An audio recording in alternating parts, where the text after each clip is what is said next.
In November 2016, Deputy Ashley Turner responded to what should have been a routine call about suspicious lights in an abandoned orphanage. The Riverside Children's Home had been closed for over 40 years, its windows boarded up, its playgrounds overtaken by weeds and rust. But when Ashley pushed through the unlocked basement door that cold Tuesday morning, she found fresh children's clothes hanging on makeshift lines, warm food containers scattered across dusty tables, and medical supplies that looked like they'd been delivered yesterday. Someone wasn't just using the abandoned building. Someone was preparing it for children who were supposed to be there soon. What Ashley discovered in that basement would expose a 40-year conspiracy of medical experimentation on stolen children, a horror so systematic and cruel that it would shatter everything she believed about human nature, and leave her questioning whether some monsters hide behind the very institutions meant to protect the innocent. Deputy Ashley Turner had been patrolling Riverside County for 8 years, and she'd never gotten a call about the old children's home. The massive brick building sat on 15 acres of overgrown land at the end of Maple Ridge Road, surrounded by chain-link fencing that had been cut and recut by teenagers looking for places to drink beer and carve their initials into rotting window frames. Most locals drove past without giving it a second glance. The Riverside Children's Home had been part of the landscape for so long that it felt permanent, like the hills that rose behind it or the oak trees that had grown tall enough to scrape its third-story windows. But on this gray November morning, Ashley was driving toward it with a complaint report folded on her passenger seat and a growing sense that her Tuesday was about to get more complicated. The call had come in at 7:23 a.m. from Mrs. Eleanor Hutchins, who lived in the farmhouse closest to the old orphanage. Mrs. Hutchins had been making the same complaint for 3 weeks running. Someone was using the abandoned building after dark, and she could see lights moving through the windows. "Not flashlights," Mrs. Hutchins had insisted during her latest call to dispatch. "Electric lights, like someone's got power running to that place, and I heard a truck last night, around midnight, driving up that old access road." Ashley had taken the complaint because she was the junior deputy and Mrs. Hutchins was known for her persistence. If Ashley didn't check it out, Mrs. Hutchins would call every day until someone did. The access road to the orphanage was barely more than 2 tire tracks cutting through dead grass. Ashley's patrol car bounced over ruts and potholes that hadn't been maintained since the county stopped servicing the property in 1976. By the time she reached the main building, her coffee had spilled across the complaint report, staining Mrs. Hutchins' neat handwriting with brown splotches. Ashley parked near what had once been the main entrance and sat in her car for a moment, studying the building through her windshield. 3 stories of red brick with a white columned entrance that had probably looked impressive when the place was operating. Now the columns were stained with water damage and bird droppings, and most of the windows were covered with sheets of plywood that had weathered to a dull gray. But Mrs. Hutchins was right about one thing. The building didn't look as abandoned as it should have. The grass around the entrance had been trampled recently.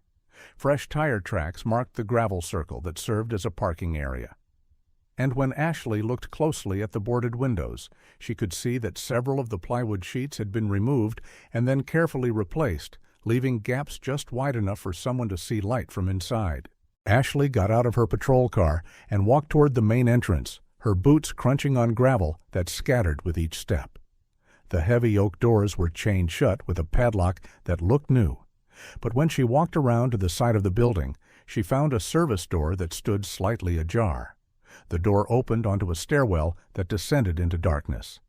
Ashley pulled out her flashlight and played the beam down the concrete steps, illuminating walls that were painted institutional green and marked with water stains that looked like rust-colored tears. "Hello," she called out. "This is Riverside County Sheriff's Department. Anyone down there?" Her voice echoed in the stairwell, but no one answered. Ashley descended the steps carefully, one hand on the metal railing and the other holding her flashlight steady. The air grew colder as she went deeper, carrying the smell of mold and something chemical that reminded her of hospital disinfectant. The basement opened into a maze of rooms connected by narrow corridors. Ashley's flashlight beam revealed what had probably once been storage areas and utility rooms, but someone had been using the space recently. Extension cords snaked along the floor, leading to work lights that hung from exposed ceiling beams. Folding tables had been set up throughout the space, covered with supplies that made Ashley's chest tighten with unease. Medical supplies, boxes of syringes, bottles of medication with labels she couldn't read in languages she didn't recognize, and equipment that looked like it belonged in a doctor's office rather than the basement of an abandoned building. But it was the children's clothes that made her blood run cold. Dozens of small garments hung from makeshift clotheslines stretched between support beams. T-shirts and jeans and sneakers in sizes that ranged from toddler to teenager. The clothes were clean and neatly arranged, organized by size and gender like inventory in a store. Ashley moved deeper into the basement, her flashlight revealing more evidence that someone was preparing this space for children. Cots had been set up in several of the rooms, each with a thin mattress and a folded blanket. Plastic bins labeled with ages and sizes contained more clothes, toys, and personal items that looked like they'd been carefully selected for specific children. This wasn't a homeless camp or a drug den. This was something organized, systematic, and infinitely more disturbing. Ashley was photographing the clotheslines when she heard footsteps above her, heavy boots walking across the main floor of the building. She wasn't alone. Ashley drew her service weapon and moved toward the stairwell, her heart hammering against her ribs. The footsteps continued, deliberate and unhurried, as if whoever was upstairs knew she was in the basement and wasn't particularly concerned about it. "Riverside County Sheriff," Ashley called out, her voice carrying up the stairwell. "Identify yourself and come down here with your hands visible." The footsteps stopped. Then Ashley heard something that made her skin crawl. The sound of the service door slamming shut, followed by the metallic click of a lock being turned. She was trapped in a basement full of evidence that someone was planning to bring children here. And whoever had locked her in was still somewhere in the building above. Ashley climbed the concrete steps 2 at a time, her flashlight beam dancing wildly against the stairwell walls. When she reached the service door, she pushed against it with her shoulder, but it held firm. The lock had been engaged from the outside, trapping her in the basement with all the evidence she'd discovered. She tried her radio, but the signal was weak this deep underground.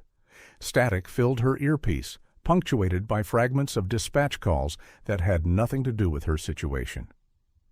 "Dispatch, this is Unit 7, she said into her radio, adjusting the frequency. "I'm at the Riverside Children's Home, and I need immediate backup. Someone has locked me in the basement." More static. Then a faint voice. "Unit 7, say again?" "You're breaking up." Ashley tried again, speaking louder and slower. "This is Deputy Turner at the abandoned orphanage on Maple Ridge Road. I need backup immediately. There's evidence of criminal activity here, and I'm trapped in the basement." This time the response was clearer. "Copy, Unit 7. Backup is en route. ETA 15 minutes. 15 minutes. Ashley holstered her radio and played her flashlight beam around the stairwell, looking for another way out. The concrete walls were solid, and the only door was the one that had been locked from above. But the footsteps upstairs had resumed, and now they seemed to be moving with more purpose. Ashley could hear furniture being dragged across the floor, heavy objects being moved around. Whoever was up there was doing something, and she had a feeling it wasn't good. She returned to the basement and began searching more systematically, looking for a service tunnel or utility corridor that might lead to another exit. The building was old enough that it might have multiple basement access points. In a room filled with ancient boiler equipment, Ashley found what she was looking for. A metal door marked Utility Access that opened onto a narrow tunnel running parallel to the building's foundation. The tunnel was cramped and filled with pipes, but it was wide enough for her to crawl through. Ashley emerged from the tunnel about 50 yards from the main building, behind a cluster of overgrown bushes that provided cover. From her position, she could see the service door she'd entered through, and she could see the man who had locked her in. He was middle-aged and thin, wearing work clothes and a baseball cap pulled low over his face. He was carrying a large canvas bag over his shoulder, and he kept looking around nervously as he loaded items from the basement into the back of a battered pickup truck. Ashley watched him make 3 trips, each time bringing up boxes and bags that looked like they contained the medical supplies and children's clothes she'd seen downstairs. He was clearing out the evidence, probably planning to move the operation to another location. When backup arrived in the form of 2 patrol cars with lights flashing, the man was caught completely off guard. Ashley emerged from her hiding spot and approached from behind while Deputies Martinez and Johnson blocked his escape route with their vehicles. "Drop the bag and put your hands where I can see them," Ashley commanded, her weapon drawn. The man spun around, his eyes wide with panic. Up close, Ashley could see that he was younger than she'd initially thought, maybe 45, with the weathered hands of someone who worked outdoors. His baseball cap bore the logo of a local plumbing company. "I wasn't doing nothing wrong," he said, his voice shaking. "I was just cleaning up." "Cleaning up what?" Ashley asked, keeping her weapon trained on him, while Deputies Martinez and Johnson moved to flank him. "Just stuff that was left down there. Old junk." Deputy Martinez examined the canvas bag the man had dropped. "This doesn't look like junk," he said, pulling out a package of medical syringes and a bottle of clear liquid with a label in what looked like Russian. "What's this for?" The man's face went pale. "I don't know. I just move stuff around. I don't ask questions." Ashley stepped closer, studying his face. "What's your name?" "Roy Jenkins." "Roy, I need you to tell me who's paying you to move stuff around and where you were planning to take these supplies." Roy's eyes darted between the 3 deputies, sweat beading on his forehead despite the cool November air. "Look, I just do what I'm told, okay? I pick up stuff from one place and take it to another place. I don't get involved in the details." "What kind of details?" Deputy Johnson asked. "The medical stuff. The kids?" Ashley felt her stomach drop. "What kids, Roy?" Roy's hands were shaking now. "The ones that come through. They stay for a few days, get their checkups, then they go to the camp." "What camp?" "I don't know the name. It's up in the mountains somewhere, but I just drive the supply truck. I don't handle the kids directly." Deputy Martinez was taking photographs of the medical supplies while Deputy Johnson documented the scene. Ashley kept her focus on Roy, sensing that he was the key to understanding what they'd stumbled into. "Roy, how long have you been doing this work?" "About 10 years, ever since my nephew got me the job." "Your nephew?" "Yeah, he works at the hospital. He said there was good money in transportation services for a medical research program. Said it was all legal and above board." Ashley exchanged glances with Martinez and Johnson. A medical research program using an abandoned orphanage as a staging area and involving children who were transported to an unknown camp in the mountains. "I need the name of your nephew," Ashley said, "and the name of whoever's been paying you." Roy's face went even paler. "Ma'am, if I tell you that, they'll kill me. These people don't mess around." "Roy, look at me." Ashley holstered her weapon and moved closer, her voice gentle but firm. "You're already in trouble. Possession of unlicensed medical supplies, trespassing, and possibly accessory to kidnapping.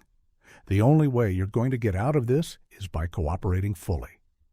Roy looked around at the patrol cars, at the evidence scattered on the ground, at the 3 deputies who were waiting for his answer. His shoulders sagged in defeat. "The payments come from someone called Dr. Pierce," he said quietly. "I've never met him face to face, but my nephew says he runs some kind of research facility. Kids come from all over the state, supposedly for treatment programs." "What kind of treatment?" "I don't know, but—" Roy hesitated, then continued. "Some of the kids that go up to the camp, they don't come back. My nephew says they get placed with families, but I always wondered." Ashley felt cold spreading through her chest. How many children have you transported supplies for? Maybe 30 or 40 over the years, different ages, different backgrounds. But they all seemed scared, even the little ones? Deputy Martinez approached with an evidence bag containing what appeared to be a medication bottle. "Turner, you need to see this. The label says it's a sedative, but it's strong enough to tranquilize an adult." Ashley took the bag and studied the medication. "Roy, what were these drugs being used for?" "To keep the kids calm during transport, I think. My nephew said it was standard procedure for children with behavioral problems." But Ashley was beginning to understand that these weren't behavioral problems being treated. These were children being drugged, processed through the abandoned orphanage, and then transported to an unknown facility where some of them disappeared entirely. "Roy, I need exact directions to this camp, and I need the name of your nephew and anyone else involved in this operation." Roy looked at her with the expression of a man who knew his life was about to change forever. "Deputy, if I tell you everything, will you protect me? Because once Dr. Pierce finds out I've been arrested, he's going to assume I talked, and these people have ways of dealing with problems." Ashley looked at the evidence scattered around Roy's truck, at the medical supplies meant for children, at the man who had been unknowingly participating in something horrible for 10 years. "Roy," she said, "you're going to tell us everything. Because those children you've been helping to transport, they're not patients, they're victims, and we're going to find them." As Deputy Johnson placed Roy in handcuffs and read him his rights, Ashley realized that Mrs. Hutchins' complaint about lights in the abandoned orphanage had just uncovered something much larger and more sinister than she'd ever imagined. And somewhere in the mountains, children were waiting to be rescued from a man who believed their suffering served a greater purpose. The question was, how many of them were still alive? The interrogation room at the Riverside County Sheriff's Department smelled like burnt coffee and fear. Roy Jenkins sat across from Ashley at a metal table, his hands cuffed to a chain around his waist, his baseball cap removed to reveal thinning hair plastered with sweat. Sheriff Tom Bradley stood in the corner, arms crossed, watching Roy with the expression of a man who'd seen too much in his 30 years of law enforcement but had never encountered anything quite like this. 2 FBI agents had been called in from the regional office, but they wouldn't arrive for another hour. Ashley had insisted on starting the interview immediately. "Roy," Ashley said, placing a digital recorder on the table between them, "I'm going to ask you some questions about your work for Dr. Pierce. I want you to understand that cooperation now could make the difference between spending 10 years in prison or the rest of your life." Roy nodded, his Adam's apple bobbing as he swallowed hard. "I'll tell you whatever you want to know, but you got to understand, I never hurt any kids, I just move supplies around." "Let's start with your nephew. What's his name and where does he work?" "Danny Walsh. He's an orderly at Riverside General Hospital. Works the night shift in the pediatric ward." Ashley made a note. Danny Walsh would be picked up within the hour. "How did Danny get you involved with Dr. Pierce?" "About 10 years ago, Danny said he had a side job opportunity. Good money for driving a truck a few times a month. Said it was completely legal, just transporting medical supplies and equipment for a research program." "What kind of research program?" Roy's hands fidgeted with his cuffs. "Something about helping troubled kids. Danny said Dr. Pierce ran a treatment facility for children with serious behavioral problems, kids that regular hospitals couldn't handle." Sheriff Bradley stepped forward. "Roy, did you ever question why these troubled kids needed to be sedated for transport?" "Danny said some of them had violent episodes. Said the medication was for their own safety and the safety of the transport team." Ashley leaned across the table. "Roy, in 10 years of doing this work, did you ever actually see any of these children being helped?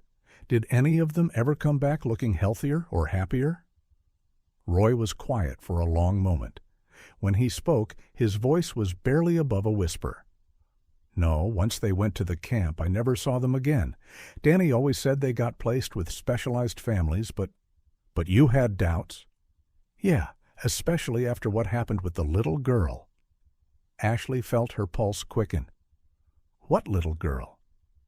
About 6 months ago, I was loading supplies at the orphanage when I heard crying coming from upstairs. Real scared crying, like a kid who was hurt or lost. When I asked Danny about it, he got real angry, told me I was imagining things and that I needed to mind my own business. Did you see this little girl? Just a glimpse. She looked maybe 7 or 8 years old. Blonde hair, wearing a pink jacket. She was with 2 people in white coats, and she looked terrified.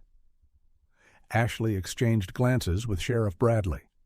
A 7-year-old girl in a pink jacket matched the description of Lily Johnson, who had been reported missing from a playground in the next county 6 months ago. Roy, I need you to describe these people in white coats. One was a woman, maybe in her 50s. Short and heavy, with gray hair pulled back. The other was a man, tall and thin, with a beard. Both of them talked real quiet, like they were trying not to be heard. Did you see where they took the girl? Into a van parked behind the building. It was white, no windows in the back, like a medical transport vehicle. Ashley made more notes. Roy, I need you to tell me everything you know about the camp where the children are taken. Roy took a shaky breath. It's about 2 hours north of here, up in the state forest. Old summer camp that's been closed for years. Danny drove me up there once to help unload a big shipment of medical equipment. What did you see at the camp? Bunch of old cabins arranged around a main lodge building. The whole place was surrounded by a high fence with razor wire on top. There were guards, men with guns who checked our IDs before they'd let us through the gate. Sheriff Bradley moved closer to the table. Guards with guns at a treatment facility for children? That's when I really started having doubts, Roy said. But Danny told me it was because some of the kids were dangerous and the guards were there to protect the staff. How many children did you see at the camp? Not many, maybe a dozen. They were in one of the lodge buildings, and I only got a quick look through a window. But they all looked empty. Like they weren't really there, you know? Just sitting at tables, staring at nothing. Ashley felt sick. Were they restrained in any way? I couldn't tell for sure, but they weren't moving around. They just sat there while adults in lab coats moved between them, checking charts and taking notes. Lab coats? Not regular clothes? Definitely lab coats. The whole place felt like a hospital, but wrong somehow. Too quiet, too clean, too controlled.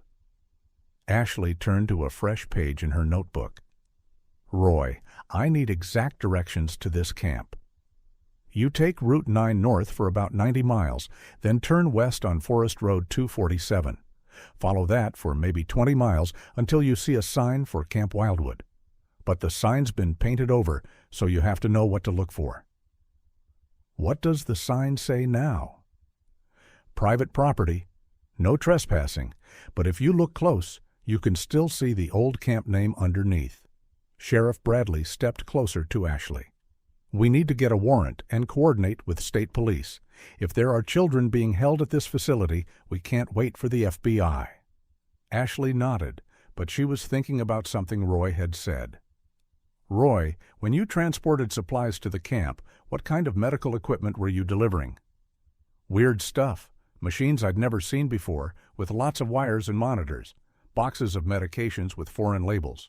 And restraints, leather straps, and metal cuffs like what you'd use in a psychiatric hospital. Restraints for children? Roy's face crumpled. Yeah, different sizes, from real small to teenager-sized. That's when I knew for sure that something wasn't right. But by then, I'd been doing the job for so long, and Danny kept saying it was all legal. Ashley's radio crackled to life. All units, we have a Code 3 situation at 1247 Oak Street. Possible home invasion in progress. Ashley's blood went cold. 1247 Oak Street was her address. Someone was at her house where her 70-year-old mother lived alone. Sheriff Bradley was already reaching for his keys. Go, he told Ashley. "I'll finish with Roy and coordinate the search warrant for the camp." Ashley ran for her patrol car, her mind racing. Roy's arrest would have triggered phone calls, warnings, emergency protocols. Dr. Pierce knew that his operation had been discovered, and now he was sending a message. Back off, or the people Ashley loved would pay the price. As she raced through the streets toward her house, Ashley realized that what had started as a routine complaint call had escalated into something much more dangerous. She wasn't just investigating a crime anymore. She was at war with a man who had been perfecting his methods for 40 years and who wouldn't hesitate to hurt innocent people to protect his twisted research. The question was, would she reach her mother in time? Ashley's patrol car screamed through the residential streets of Riverside, her emergency lights painting the afternoon shadows in flashes of red and blue. She radioed dispatch as she drove, her voice tight with controlled panic. "Dispatch, this is Unit 7. I'm responding to the code 3 at 1247 Oak Street. That's my residence. I need backup units and an ambulance on standby." "Copy, Unit 7. Units 4 and 6 are already en route. ETA 3 minutes. 3 minutes felt like an eternity. Ashley's mother, Helen Turner, was a retired schoolteacher who still lived in the same house where Ashley had grown up. At 72, Helen was sharp as ever, but physically frail, recovering from hip replacement surgery just 6 months earlier. She wouldn't be able to run or hide if someone meant to hurt her. Ashley turned onto Oak Street and saw immediately that something was wrong. Her mother's front door stood wide open, and Helen's car was parked at an odd angle in the driveway, as if someone had moved it hastily. Ashley drew her weapon as she approached the house, her heart hammering against her ribs. Through the open doorway she could see furniture overturned in the living room, and her mother's reading glasses lying broken on the hardwood floor. "Mom!" Ashley called out, her voice echoing in the empty house. "Helen Turner, this is Deputy Turner. Are you in the house?" No answer. Ashley moved through the house systematically, checking each room with her weapon drawn. In the kitchen, she found signs of a struggle, a chair knocked over, her mother's coffee mug shattered on the linoleum, and the back door standing open. On the kitchen table, someone had left a manila envelope with Ashley's name written on it in neat block letters. Ashley holstered her weapon and opened the envelope with shaking hands. Inside was a single Polaroid photograph and a typewritten note. The photograph showed her mother sitting in what appeared to be a sterile white room, looking frightened but unharmed. Helen was holding a piece of paper with today's date written on it, proving the photo was recent. The note was brief but chilling. "Deputy Turner, your investigation has disrupted important medical research that has been advancing human knowledge for decades. The woman in the photograph will remain safe as long as you cease all investigative activities immediately.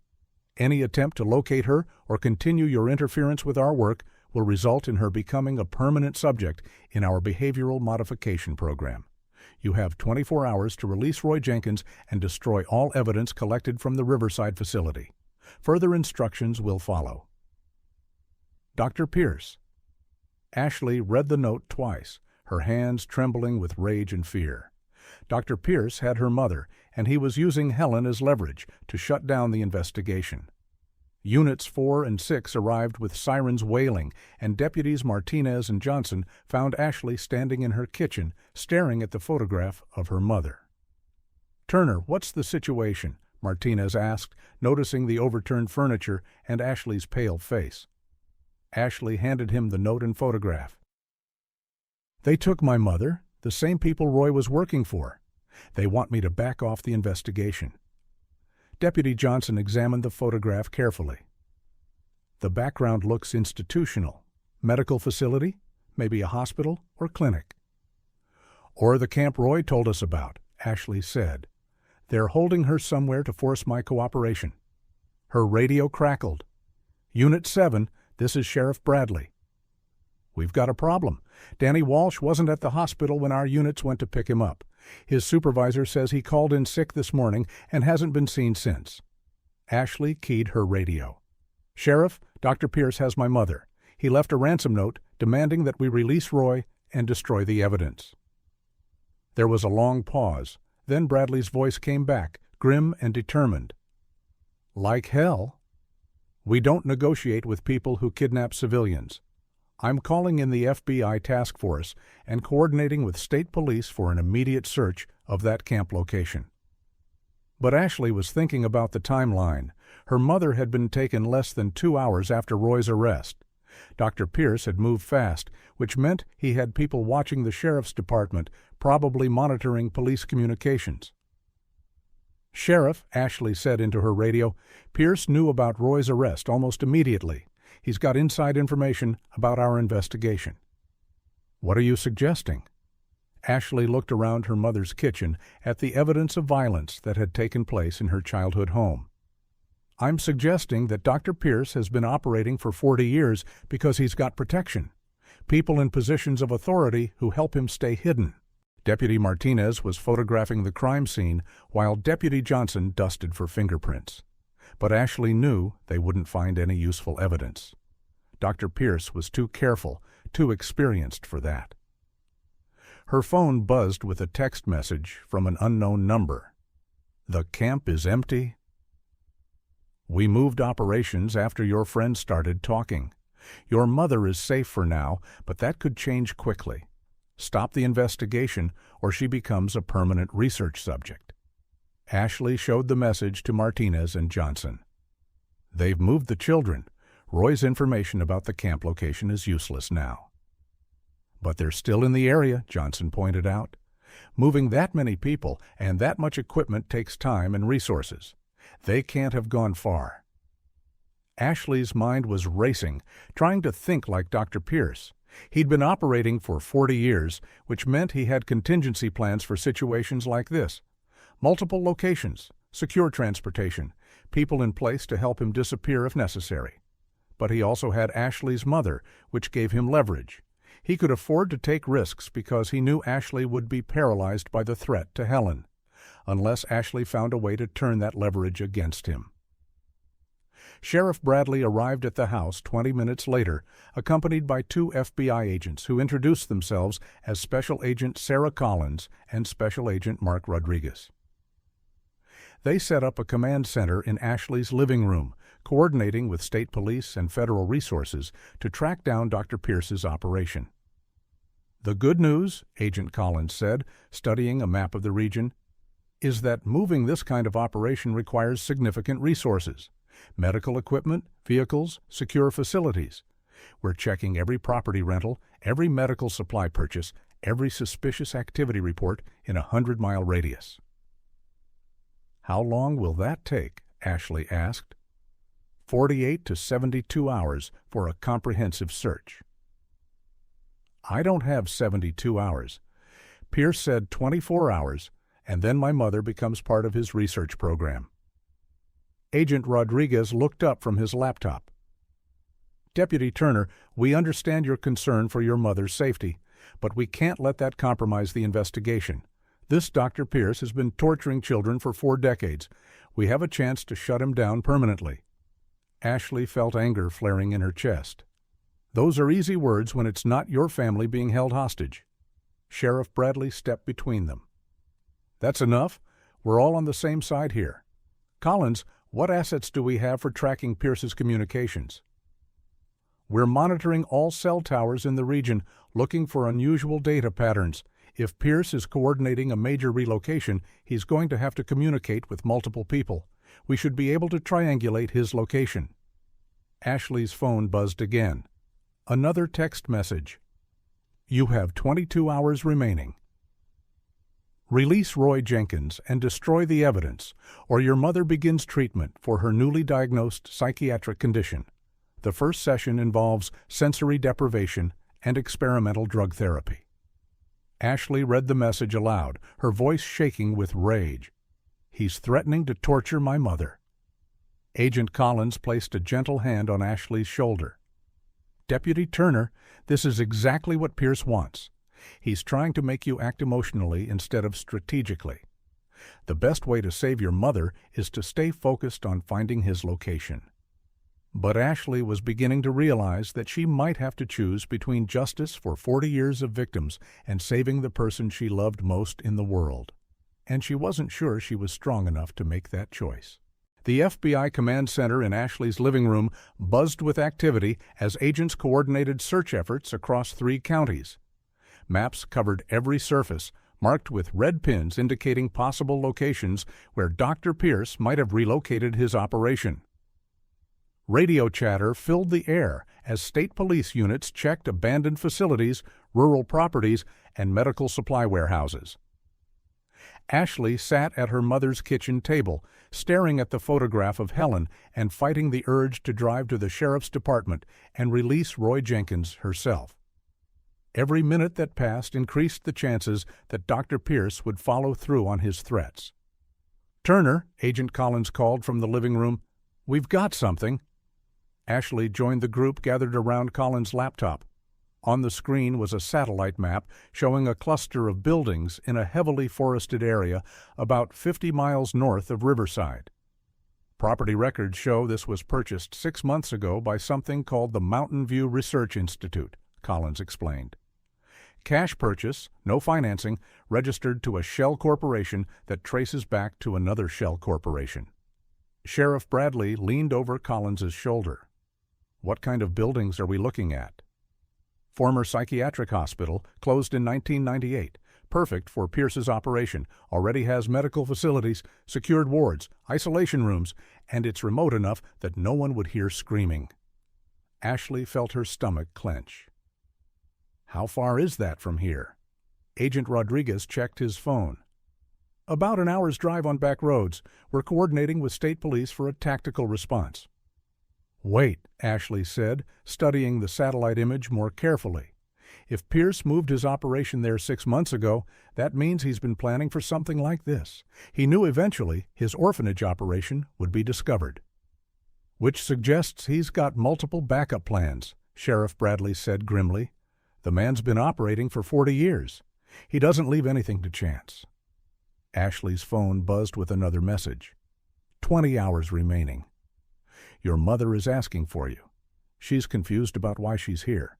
I've explained that she's suffering from dementia and requires immediate treatment.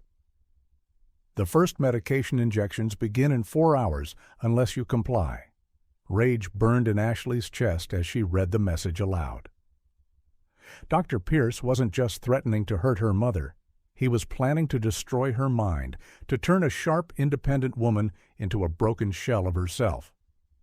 "That's it," Ashley said, standing up abruptly. "I'm going to get her." Agent Collins blocked her path to the door. "Deputy Turner, that's exactly what Pierce wants. You walking into his facility alone, emotionally compromised, makes you another hostage. It doesn't save your mother." "Then what do you suggest? Wait while he injects her with experimental drugs?" "We go in tactically, with proper support and planning. We don't negotiate with terrorists even when they're holding our family members." Ashley's radio crackled to life. "All units, we have a situation at the county jail. Roy Jenkins has been found unconscious in his cell. Possible suicide attempt." The room fell silent. Ashley felt the bottom drop out of her world. Sheriff Bradley grabbed his radio. "This is Sheriff Bradley. What's Jenkins's status?" "Paramedics are working on him now. Looks like he ingested something, maybe pills. He was conscious long enough to say something about a message for Deputy Turner." "What message?" "He said to tell her that Dr. Pierce has people everywhere and that her mother won't be the only one to die if she doesn't back off." Agent Rodriguez was already on his phone, coordinating enhanced security for the command center. "If Pierce can get to someone in jail, he's got resources we didn't anticipate. Corrupt guards, inmates on his payroll, something." Ashley realized that Roy's suicide attempt wasn't suicide at all. It was Pierce eliminating a witness while sending another message. No one who cooperated with law enforcement would be safe. "He's escalating," Ashley said, her mind racing. "First he takes my mother, now he tries to kill Roy. Pierce knows we're closing in, so he's eliminating loose ends." Agent Collins studied the satellite image of the Mountain View Research Institute.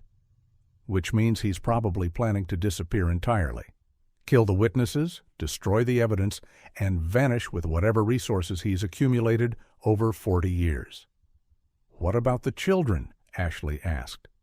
If he's running, what happens to the kids he's holding? The room went quiet. Everyone understood the implication. Doctor. Pierce wouldn't leave living witnesses behind when he fled. Ashley's phone rang.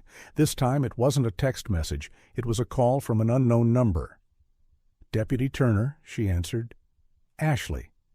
The voice was calm, cultured, with the slight accent of someone who'd spent time overseas. This is Dr. Nathan Pierce. I think it's time we spoke directly. Ashley motioned frantically to Agent Collins, who immediately began tracing the call. Where's my mother? Helen is safe for the moment. She's actually quite remarkable for her age, sharp mind, strong will. It would be a shame to have to break that spirit with chemical intervention. What do you want?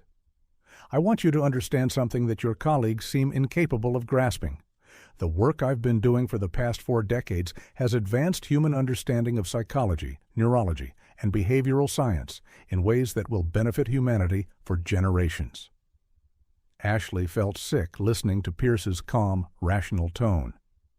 You've been torturing children. I've been conducting research on subjects who were already damaged by society's failures. Orphans, runaways, abandoned children who had no future until I gave their suffering meaning. By experimenting on them like lab rats. By studying the human capacity for adaptation, resilience, and psychological modification. The data I've collected has contributed to breakthrough treatments for PTSD, depression, and behavioral disorders. Agent Collins was frantically typing on her laptop, trying to triangulate Pierce's location. She held up a note. Keep him talking. Dr. Pierce, Ashley said, if your research is so valuable, why hide it? Why not work through legitimate medical institutions? Pierce laughed, a sound devoid of warmth. Because legitimate institutions are constrained by ethics committees and consent protocols that make meaningful research impossible. True scientific advancement requires subjects who can't refuse participation, can't leave the program, can't contaminate the results with their own agenda. You mean children who can't fight back? I mean research subjects who provide pure, uncontaminated data over extended periods. Some of my subjects have been with me for over 20 years. Imagine the longitudinal studies that kind of access allows. Ashley's blood ran cold. 20 years meant some of Pierce's victims had been children when they were taken and were now adults who had never known life outside his facilities. Where are they now? Ashley asked. The subjects you've been studying for 20 years. In a safe location where they continue to contribute to human knowledge. But Ashley, that's not why I called. I called to make you an offer. Agent Collins held up another note. Signal traced to cell tower near Mountain View facility. What kind of offer? Ashley asked. Your mother for your silence. Helen becomes a research subject for the remainder of her natural life. Comfortable accommodations, excellent medical care, no physical harm. In exchange, you stop this investigation, destroy the evidence you've collected, and never speak of what you've learned. And if I refuse, then Helen's participation in my research becomes much more invasive. I have 40 years of experience in psychological manipulation, Ashley. I know exactly how to break someone's mind while keeping their body intact. Ashley looked around the command center at the FBI agents, the sheriff, the maps and radio equipment that represented the massive law enforcement effort to find Pierce's operation.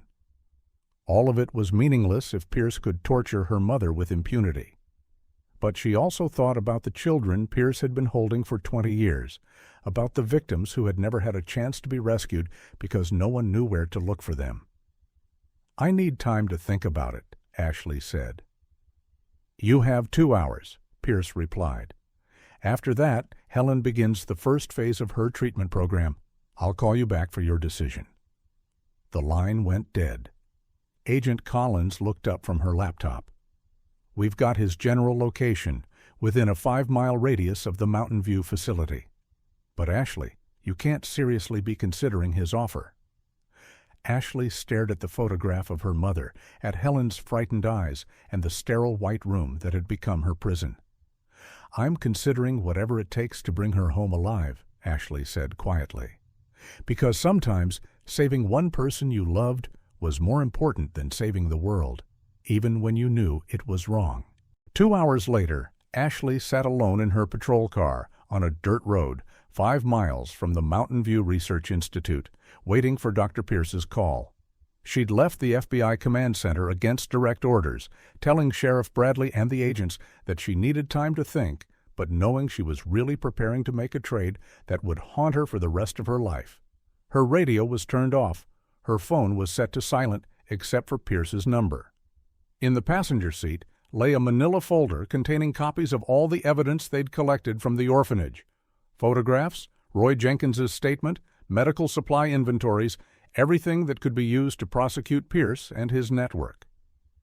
Ashley had made her choice. Her mother's life was worth more than justice for victims she'd never met. When the phone rang, she answered on the first ring. Dr. Pierce? Ashley, have you made your decision? I want proof that my mother is alive and unharmed. Recent proof. Of course. There was a pause, then Ashley heard her mother's voice, shaky but unmistakably Helen Turner. Ashley? Honey, I don't understand what's happening. These people say I'm sick, but I feel fine. I just want to come home. Ashley's eyes filled with tears at the sound of her mother's voice. Mom, I'm going to get you out of there. Just stay strong, okay? I'm trying, sweetheart, but they keep talking about treatments and... The phone was taken away, and Pierce's voice returned. As you can hear, Helen is unharmed but understandably confused. That confusion will become permanent if you don't cooperate. I'll destroy the evidence, Ashley said, her voice hollow. All of it. And I'll tell the FBI that the investigation was based on false information. Excellent, but there's one more condition. Ashley's stomach dropped. What? I need insurance that you won't change your mind later.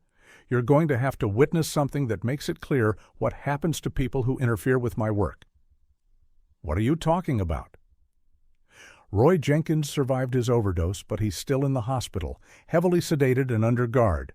I need you to arrange for him to be transferred to a less secure facility. So you can kill him? So I can demonstrate the consequences of betraying my trust. Roy's death will serve as a reminder that our agreement is permanent and non-negotiable. Ashley closed her eyes, feeling the weight of what Pierce was asking. First her silence, now her active participation in murder. I can't do that. Then Helen's treatment begins immediately. Would you like to listen while I explain to her that her daughter chose to abandon her? Wait, Ashley's mind raced, looking for any alternative. There has to be another way. There is. Come to Mountain View yourself.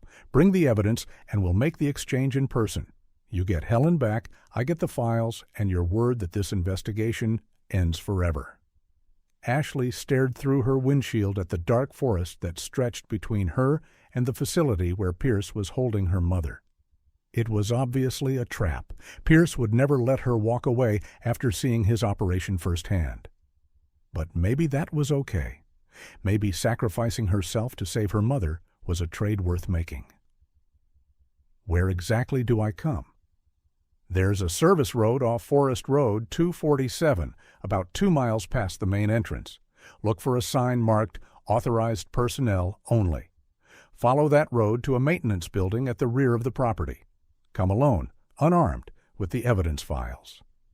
How do I know you'll release my mother? You don't. But Ashley, consider the alternative.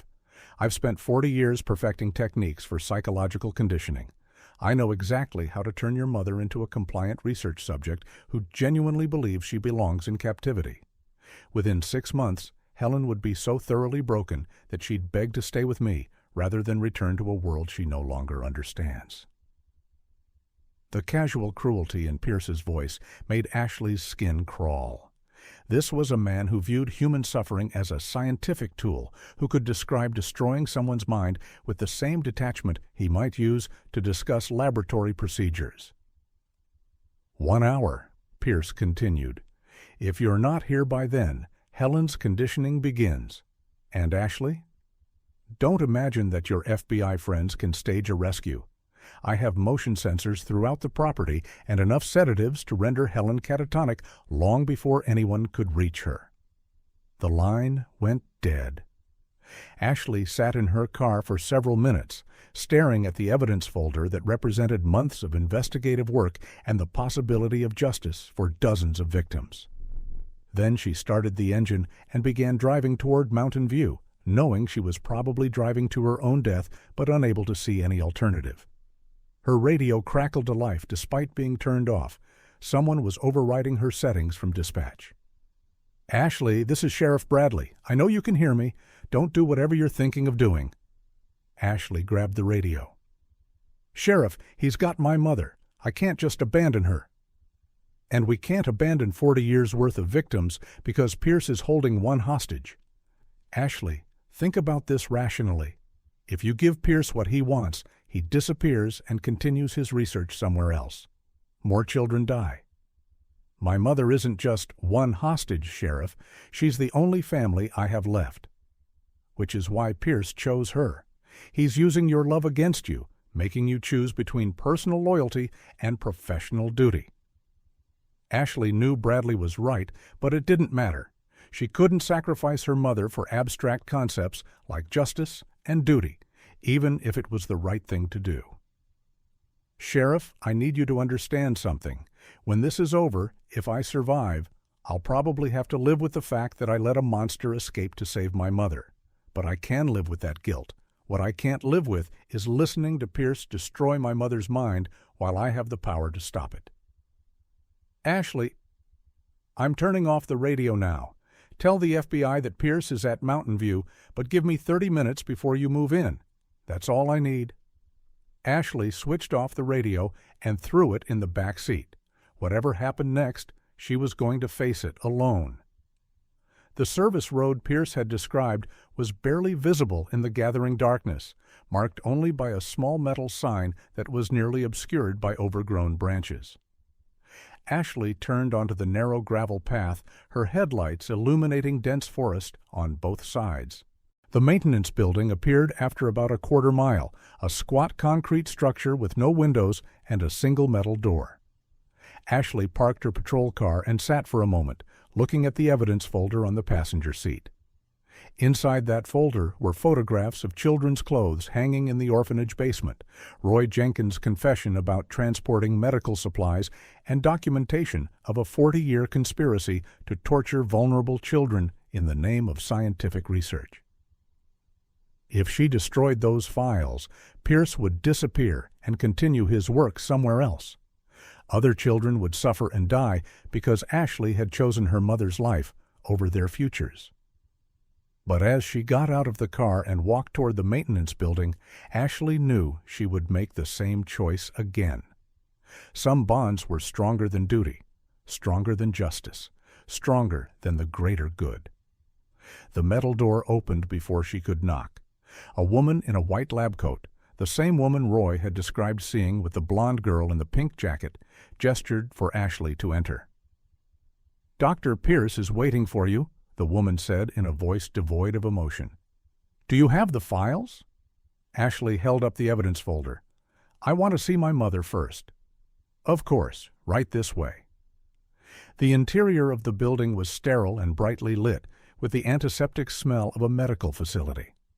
They walked down a narrow corridor lined with doors marked only with numbers, and Ashley realized she was looking at holding cells disguised as patient rooms. Through one slightly open door, she glimpsed a young man sitting motionless on a hospital bed, staring at the wall with the blank expression of someone whose mind had been chemically altered. The sight made Ashley's stomach churn. "How many people are you holding here?" she asked. The woman didn't answer, but Ashley counted at least 12 doors along the corridor they traveled. 12 more victims of Pierce's research, 12 more people whose families probably thought they were dead. They stopped at a door marked 15. The woman opened it to reveal a small room containing 2 chairs and a metal table. Ashley's mother sat in one of the chairs, looking confused and frightened, but physically unharmed. "Mom," Ashley said, rushing forward to embrace Helen. "Ashley, thank God. I don't understand what's happening. These people keep telling me I'm sick, but I feel fine." "You are fine, Mom. We're going to get you out of here." That's when Dr. Pierce stepped into the room. He was tall and thin, probably in his 70s, with silver hair and intelligent eyes behind wire-rimmed glasses. He looked exactly like what he was, a distinguished physician who had spent his life healing people, except that he had spent it torturing them instead. "Deputy Turner," Pierce said with a slight smile, "thank you for coming. I trust you brought the files?" Ashley held up the folder but didn't hand it over. "Let my mother go first." "I'm afraid that's not how this works. You see, Ashley, I've had some time to reconsider our arrangement." Ashley felt ice forming in her veins. "What do you mean?" "I mean that simply destroying the evidence isn't enough anymore.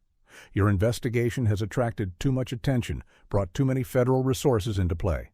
I'm going to need a more permanent solution." Pierce nodded to the woman in the lab coat, who immediately moved to stand behind Helen's chair.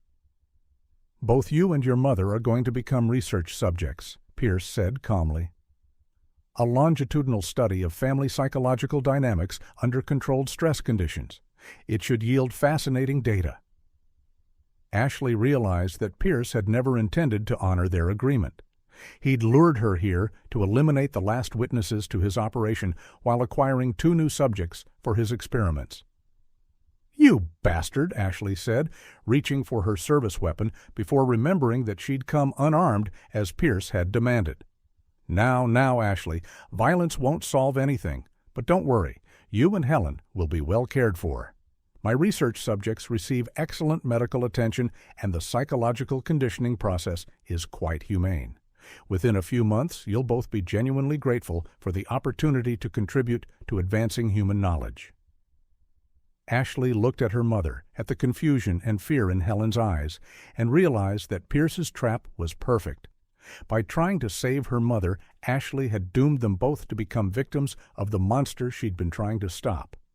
But as Pierce began explaining the treatment protocols they would undergo, Ashley heard something that gave her a sliver of hope: the distant sound of helicopters approaching through the forest night. Sheriff Bradley hadn't waited 30 minutes after all. The sound of helicopters grew louder, and Pierce's expression shifted from smug confidence to cold calculation. He spoke quickly to the woman in the lab coat, who immediately produced a syringe from her pocket. "Dr. Muller, prepare the emergency sedatives," Pierce said, moving toward a control panel on the wall. "We'll need to relocate the subjects immediately." Ashley realized that Pierce had planned for this contingency too. The helicopters meant FBI tactical teams were approaching, but Pierce had escape routes and protocols in place. "You hear that, Pierce?" Ashley said, trying to keep him talking while she figured out how to protect her mother. "That's the end of your 40-year research program." Pierce pressed several buttons on the control panel, and Ashley heard mechanical sounds throughout the building: doors locking, ventilation systems activating, emergency procedures engaging. "On the contrary," Pierce said calmly, "this facility has been designed to withstand exactly this type of incursion: reinforced construction, independent life support systems, and multiple evacuation routes. Your FBI friends will find empty rooms and sanitized evidence." Dr. Mueller approached Helen with the syringe, but Ashley stepped between them. "Don't touch her." "Ashley, please don't make this more difficult than necessary," Pierce said. "The sedative will simply keep Helen calm during transport. She won't be harmed." "Transport to where?" "I maintain several backup facilities throughout the region, mobile operations that can be relocated within hours if necessary." Pierce checked his watch. "Speaking of which, we need to begin the evacuation process." The sound of helicopters was directly overhead now, and Ashley could hear the distant crack of boots on gravel, tactical teams surrounding the building. But Pierce seemed unconcerned, almost pleased by the development. "Dr. Pierce," Ashley said, "it's over. You can't escape with hostages while the FBI has you surrounded." "Can't I?" Pierce moved to a different control panel and pressed a red button. Immediately, Ashley heard alarms begin wailing throughout the facility. "Ashley, do you know how many research subjects I currently have in this building?" Ashley thought about the numbered doors she'd seen in the corridor, about the young man staring at the wall with empty eyes.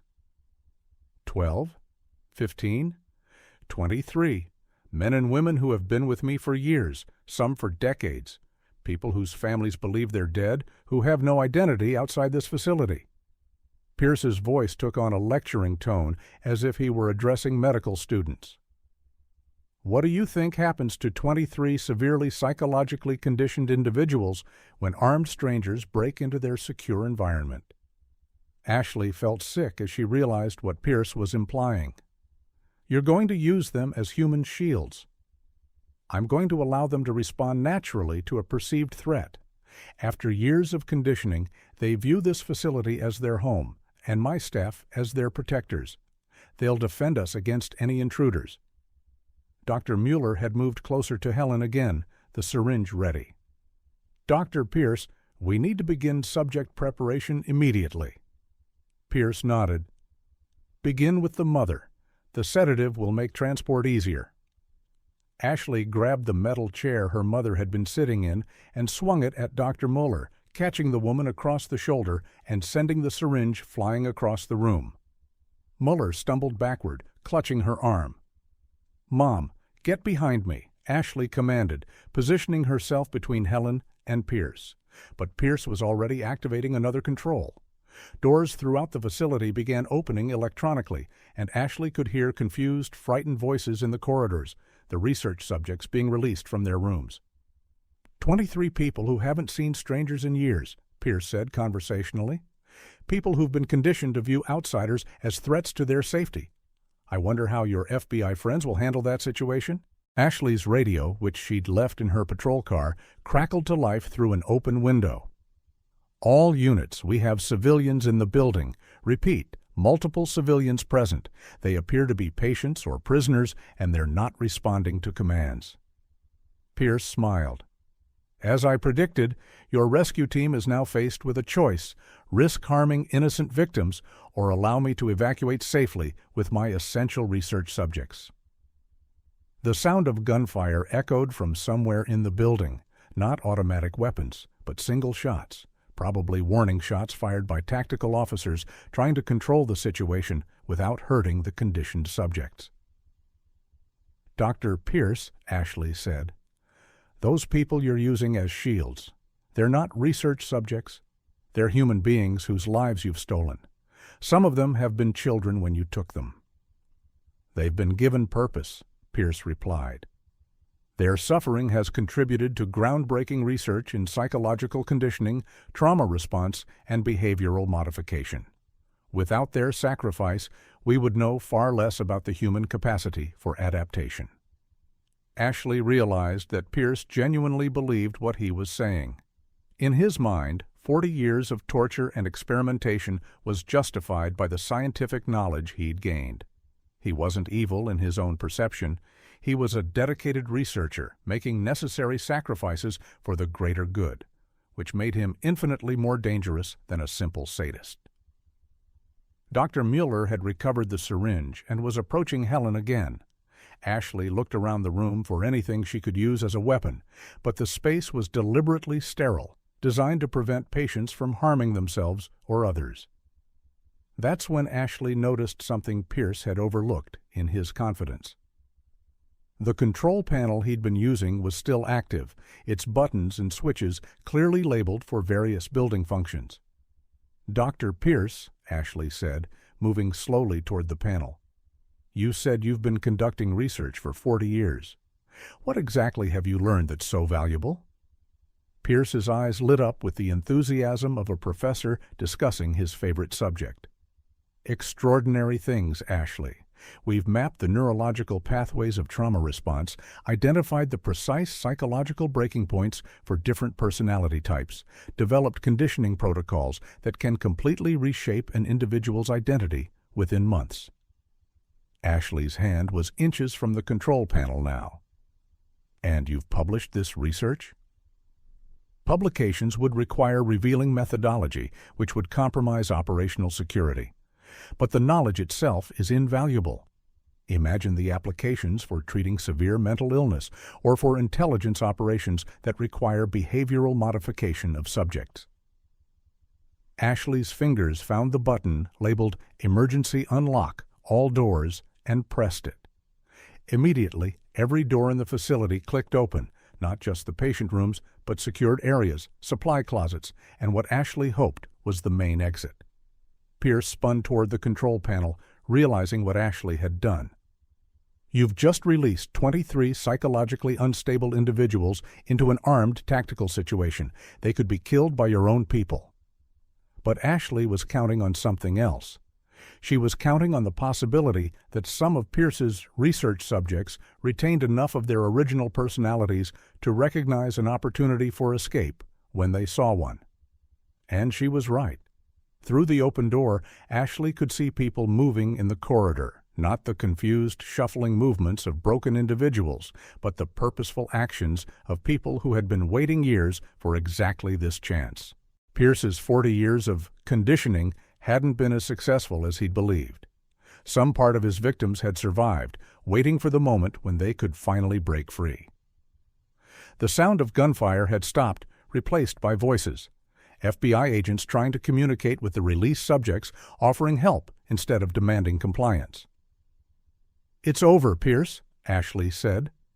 "Your research subjects are choosing freedom over captivity. Your conditioning failed."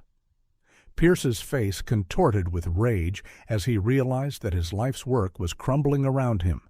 The people he'd spent decades breaking were walking away from him, choosing rescue over the twisted security he'd provided. Dr. Muller was backing toward what appeared to be another exit, abandoning Pierce as the building filled with the voices of FBI agents and liberated victims. But Pierce wasn't finished. From his lab coat he produced a small pistol. Probably his final contingency plan. "If I can't continue my research," he said, pointing the weapon at Helen, "then at least I can complete this particular study, a controlled observation of how a daughter responds to the murder of her mother." Ashley stepped in front of her mother, her hands raised. "Pierce, don't do this. It's over. There's no research value left to extract." "On the contrary," Pierce said, his voice returning to that calm, clinical tone. "This situation provides a perfect opportunity to study acute trauma response under controlled conditions. Your psychological profile indicates strong attachment to maternal figures, so I predict—" The shot that rang out didn't come from Pierce's gun. FBI Special Agent Sarah Collins stood in the doorway, her service weapon smoking, her face grim with satisfaction. Pierce collapsed to the floor, the bullet having found its mark in his chest. "Research concluded," Collins said flatly. But Pierce wasn't dead yet. Blood spread across his lab coat as he lay on the sterile floor, but his eyes remained open, still focused on Ashley with that same cold scientific interest. "Fascinating," he whispered. "Even dying, I continue to learn. The neurological response to approaching death is quite remarkable." Those were Dr. Nathan Pierce's last words, still viewing human suffering, even his own, as data to be analyzed and cataloged.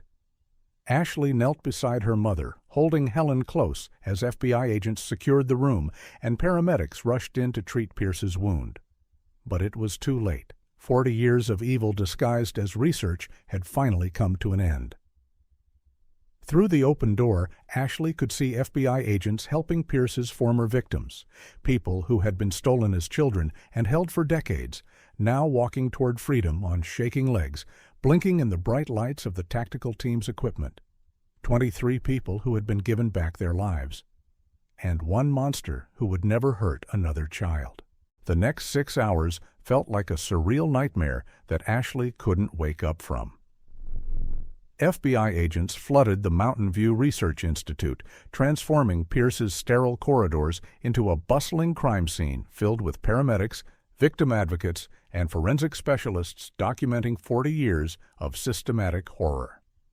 Ashley sat in the back of an ambulance with her mother, both of them wrapped in emergency blankets, while a paramedic checked Helen for signs of drugging or physical abuse. Helen was shaken but unharmed, asking the same questions over and over. Who were those people? Why did they take me? What did they want?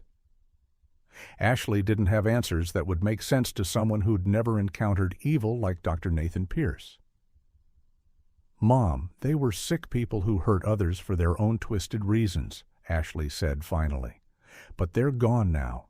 You're safe." Through the ambulance's open doors, Ashley watched FBI agents leading Pierce's former victims out of the building.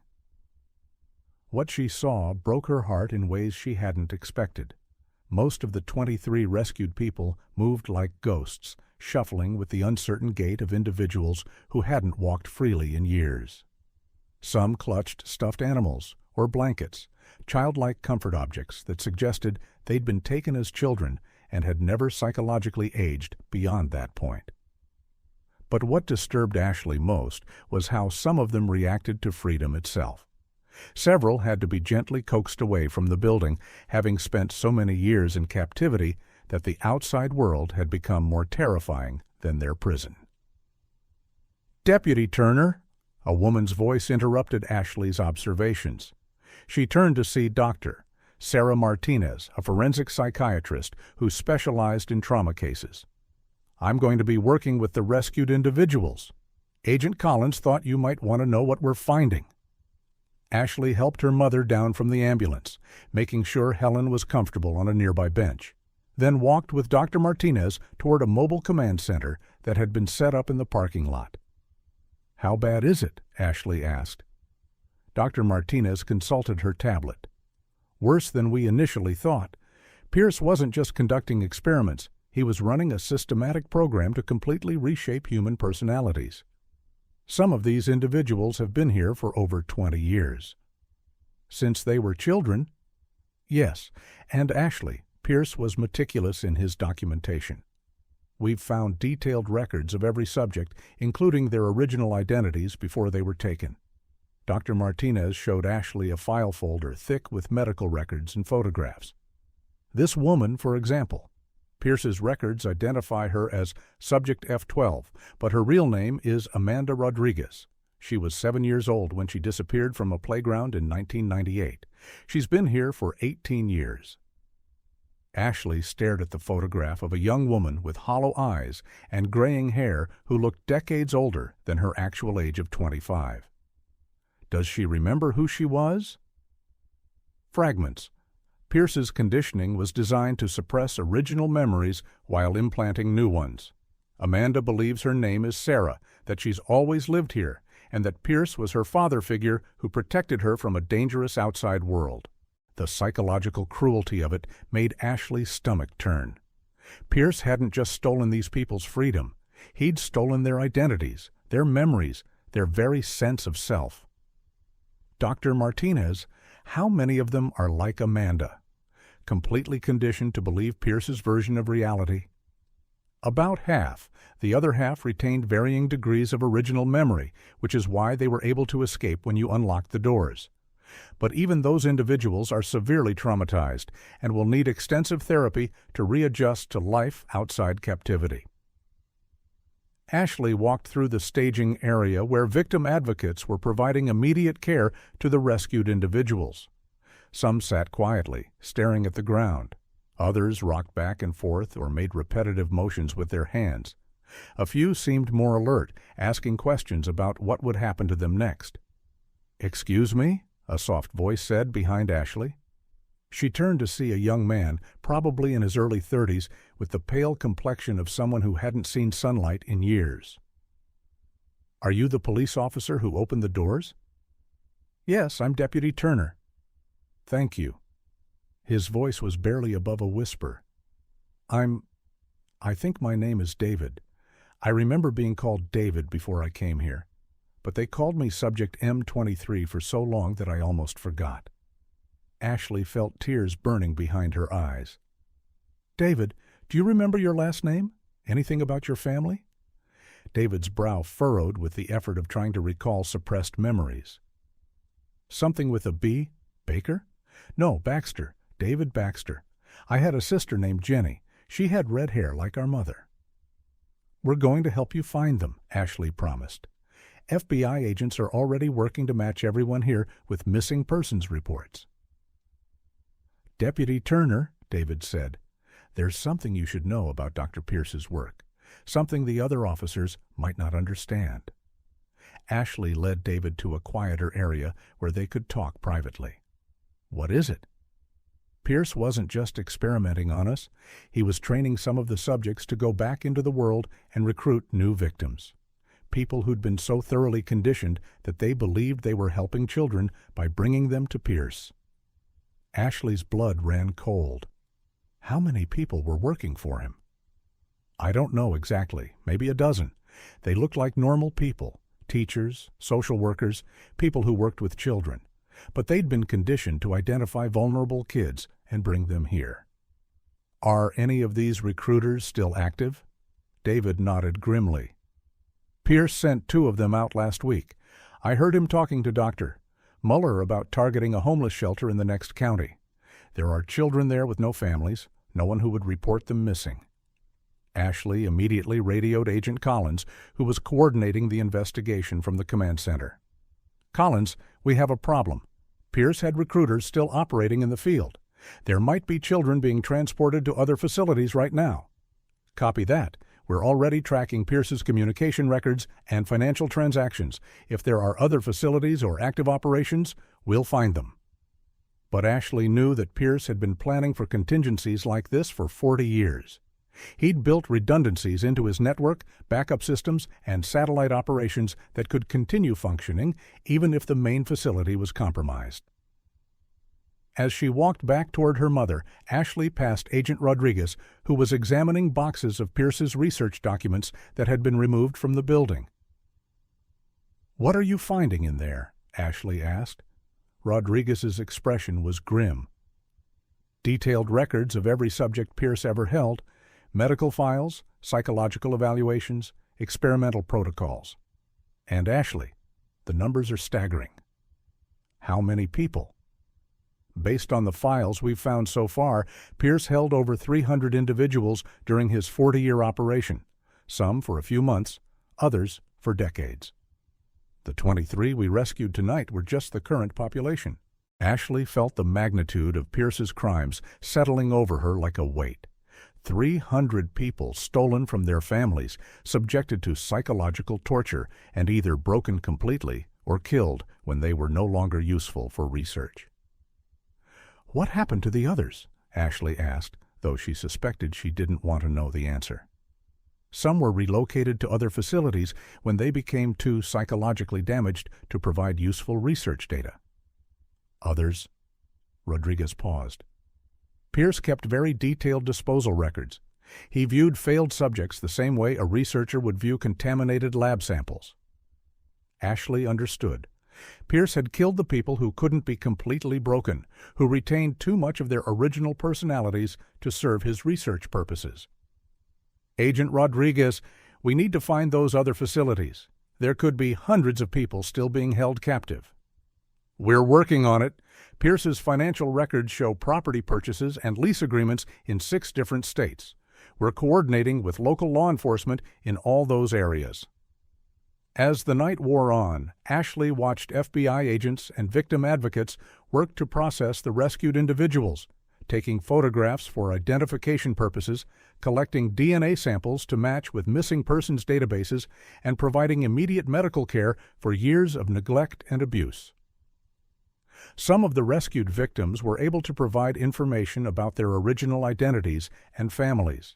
Others had been so thoroughly conditioned that they couldn't remember life before Pierce's facility. But what struck Ashley most was the resilience some of them showed.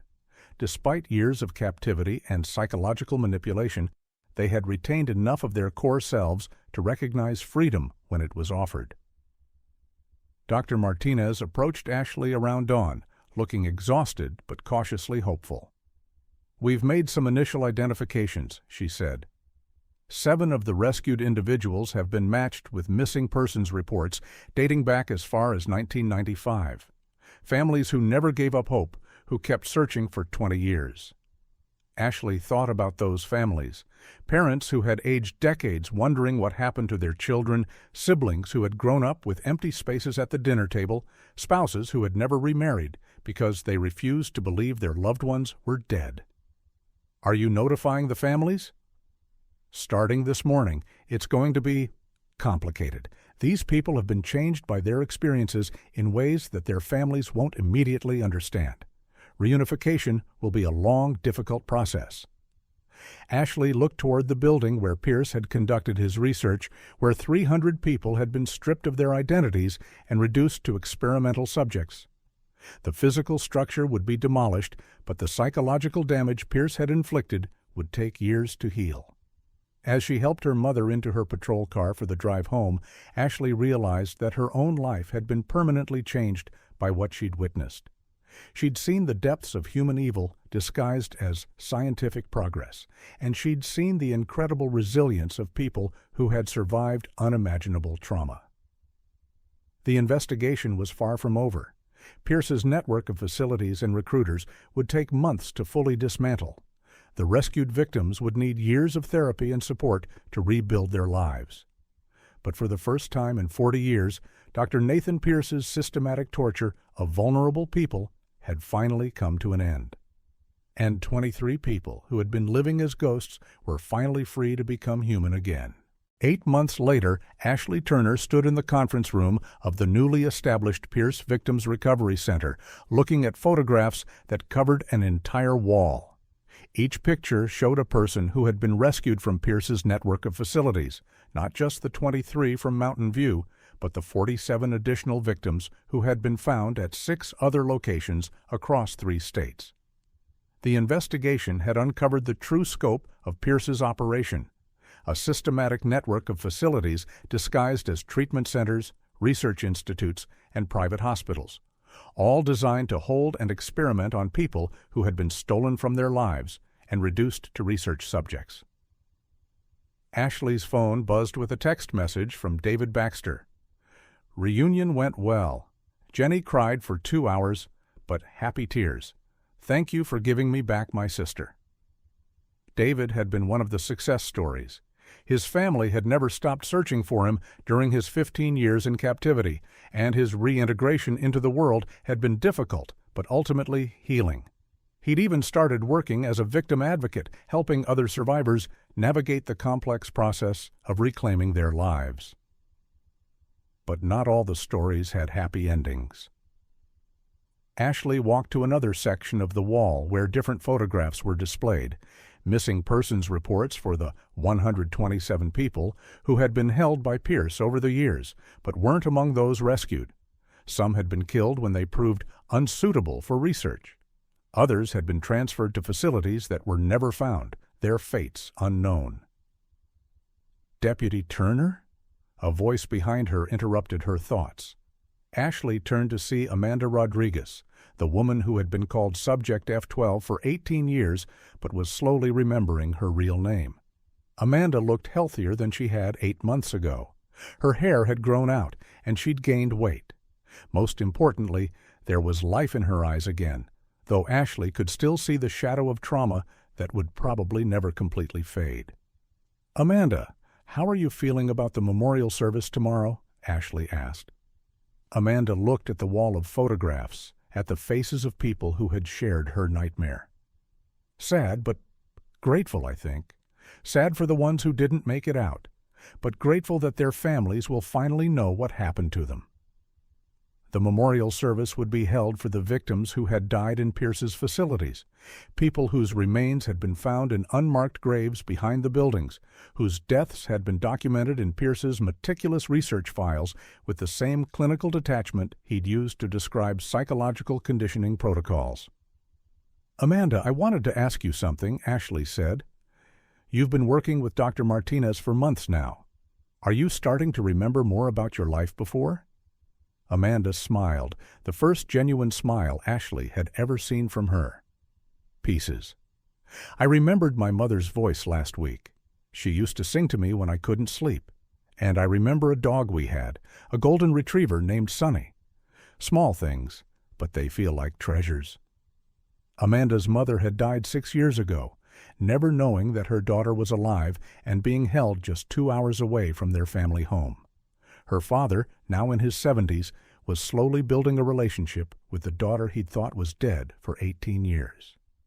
The therapy is working? It's hard. Some days I wake up confused about where I am, expecting to see that sterile white room. But Dr. Martinez says that's normal. The brain needs time to rewire itself after that kind of conditioning. Ashley's radio crackled to life. All units, we have reports of suspicious activity at the old Morrison warehouse on Industrial Drive. Possible connection to the Pierce investigation. Ashley keyed her radio. This is Turner. I'm en route. Even 8 months later, the investigation continued. FBI agents were still tracking down Pierce's network, finding evidence of recruitment operations and satellite facilities that had been part of his 40-year conspiracy. As Ashley drove toward the warehouse, she thought about how profoundly the Pierce case had changed her life. She'd been promoted to detective and assigned to lead a new task force focused on missing persons cases involving children. Her experience with Pierce had given her insights into how predators operated, how they identified and targeted vulnerable victims. But the changes went deeper than her career. Ashley had seen the worst of human nature, a man who could torture children while believing he was advancing science. She'd also seen the best, people who had survived unimaginable trauma and still found ways to help others heal. The Morrison warehouse was abandoned, its windows boarded over, and its parking lot cracked with weeds. Ashley arrived to find FBI agents already on scene, examining what appeared to be evidence of recent activity. Agent Collins met Ashley at the perimeter. We got a tip from one of the recovered victims that Pierce might have used this location as a temporary holding facility. Looks like someone's been here recently. Inside the warehouse, Ashley saw signs that made her stomach clench with familiar dread: medical supplies, restraints, and sleeping areas that suggested children had been held here recently. How recent? Ashley asked. Based on the food containers and other evidence, probably within the last 2 weeks, Collins replied. We think this might be connected to Pierce's recruitment network that's still operating. Even with Pierce dead and his main facilities shut down, parts of his network had continued functioning. People who had been conditioned to recruit victims for his research were still active, still identifying vulnerable children and bringing them to hidden locations. Any sign of current victims? No, but we found transportation schedules and what appears to be a pickup list, names and locations of children who were targeted for abduction. Ashley studied the list, her heart breaking as she read the names of kids who were probably living in fear right now, not knowing that people were planning to steal them from their lives. Collins, we need to coordinate with Child Protective Services immediately. These kids need protection before Pierce's people get to them. As they worked to process the warehouse crime scene, Ashley's phone rang. Sheriff Bradley. Turner, I've got news about the Pierce Memorial Fund. The donations have exceeded $2 million, enough to provide long-term therapy for all the survivors and support for their families. The Pierce Victims Recovery Fund had been established with donations from across the country, people who had been horrified by news coverage of Pierce's crimes and wanted to help the survivors rebuild their lives. That's incredible news, Sheriff. There's something else. The governor is planning to attend the memorial service tomorrow. He wants to personally thank you for breaking open the case. Ashley wasn't interested in recognition or awards. She was interested in making sure that no other children would suffer the way Pierce's victims had suffered. Sheriff, what's the status on the legislation? The Pierce Prevention Act passed the state Senate yesterday. Starting next month, all residential facilities that work with children will be subject to unannounced inspections and enhanced background checks for staff. The legislation had been named after Pierce's victims, a systematic reform of oversight procedures designed to prevent anyone from operating a network of hidden facilities like Pierce had done. But Ashley knew that laws and inspections could only do so much. The real protection came from people who were willing to ask questions when things didn't seem right, who were willing to investigate when children went missing, who refused to accept easy explanations for complex problems. As she drove home that evening, Ashley stopped at the cemetery where Pierce's victims had been laid to rest. Their graves were marked with their real names, identities that had been researched and verified through DNA testing, dental records, and the painstaking work of matching Pierce's records with missing persons cases. Ashley walked to one grave in particular. Lily Johnson, age 7, beloved daughter. The little girl in the pink jacket that Roy Jenkins had seen at the orphanage. Her body had been found in a shallow grave behind the Mountain View facility, along with Pierce's documentation of the psychological experiments he'd conducted on her before she died.